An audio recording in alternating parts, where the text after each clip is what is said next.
বাণিজ্যিক কৃষিতে সম্ভাবনার আলো ছড়াচ্ছে বগুড়া শাহজাহানপুর উপজেলার কৃষক আব্দুল্লাহ। স্নাতকোত্তর শেষে চাকুরির পিছনে না ছুটে নিজের ২৮ শতক জমিতে ভারত সুন্দরী জাতের বরই চাষের মাধ্যমে এলাকায় ব্যাপক আলোড়ন ফেলেছেন তিনি।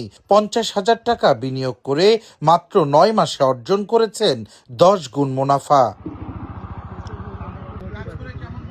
শুরুর দিকে বিভিন্ন জাতের সবজি চাষ করলেও গত বছরের এপ্রিলে পিকেএসএফ এর আর্থিক ও কারিগরি সহযোগিতায় বেসরকারি উন্নয়ন সংস্থা গাকের মাধ্যমে প্রথমবারের মতো ২০০টি বরইয়ের চারা রোপণ করেন তিনি।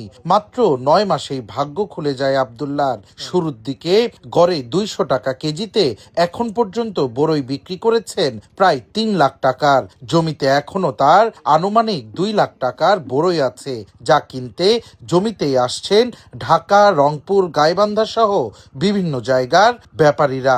আমি সর্বপ্রথম এই বরই চাষে উদ্বুদ্ধ হই পিকেএসএফ গাক মাসুদ ভাইয়ের পরামর্শে। আমি বিনিয়োগ করছি এখানে ৫০ থেকে ৬০,০০০ টাকার মতো। আমি বড়ির যে চাষ করছি এটা ভারত সুন্দরী কিছু স্যাম্পল দেখার জন্য লাগাইছি। আমি বল সুন্দরী ২-৩ পিস আর একটা কাশ্মীর চারা লাগাইছি দেখার জন্য। এবং এ পর্যন্ত আমি ৬টা হারভেস্ট করছি। ৬টা হারভেস্টে আমার ৫০ প্লাস উঠছে, ৫০ মণ প্লাস আমি হারভেস্ট করছি। আব্দুল্লাহর সফল এই বরইয়ের রাজ্য এখন প্রতিদিনই দেখতে আসছেন আশেপাশের কৃষকেরাও, যাদের উদ্বুদ্ধকরণের পাশাপাশি সহযোগিতার কথা জানালেন স্থানীয় উন্নয়ন সংস্থার সংশ্লিষ্টরা। আমরা গ্রাম উন্নয়ন কর্ম গাক মূলত কাজ করি। আমাদের যারা বেনিফিশিয়ারি আছে, তো আমাদের বেনিফিশিয়ারিদেরকে তাদেরকে আমরা এই অনুদানমূলক কার্যক্রম দিয়ে প্রদর্শনী বাস্তবায়ন করি। ক্রপ রোটেশন যেটাকে বলে, শস্য বিন্যাসকরণ শস্য পরিবর্তন করে চাষাবাদ। তো এইটার ক্ষেত্রে আমরা বললাম যে ভাই আপনি একটু ফলের বাগানের দিকে ফল বাগান চাষ করেন, এটা অনেক লাভবান হবে। তখন আমরা গ্রাম উন্নয়ন কর্ম গাকের পক্ষ থেকে ওনাকে ২০০ চারা এবং এই জমিটা চাষাবাদ এবং জৈব বালাইনাশক এবং কিছু রাসায়নিক সার প্রয়োগের মাধ্যমে আমরা এই বাগানটা করি।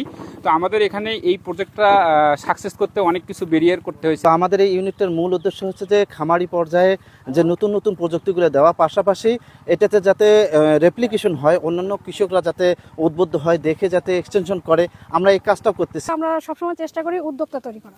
আমরা সবসময় মনে করি যে খরপোশ কৃষি থেকে আমরা সবসময় চেষ্টা করছি বাণিজ্যিক কৃষিতে রূপান্তর করার জন্য। সেক্ষেত্রে যদি শুধু ধান সবজি থেকে আমরা চাচ্ছি যে আমাদের দেশটায় ফল উৎপন্ন হোক। কৃষি বিভাগের সংশ্লিষ্টরা বলছেন, পুষ্টি নিরাপত্তা নিশ্চিত সহ অর্থনৈতিক সচ্ছলতা আনতে বাণিজ্যিক কৃষি বৃদ্ধিতে কাজ করছেন তারা। এর মাধ্যমে একদিকে যেমন হ্রাস পাবে বেকারত্ব, অন্যদিকে তৈরি হবে নতুন উদ্যোক্তা। বাণিজ্যিক চাষাবাদের মাধ্যমে আব্দুল্লাহর মতো শিক্ষিত কৃষকরা সম্ভাবনা দেখাচ্ছে সমৃদ্ধ অর্থনীতির। ইতিবাচক এমন উদ্যোগের মধ্য দিয়ে সমৃদ্ধ হোক উত্তরের কৃষি, সচ্ছলতা আসুক প্রতিটি কৃষকের ঘরে। সঞ্জু রায়, দেশ টিভি, বগুড়া।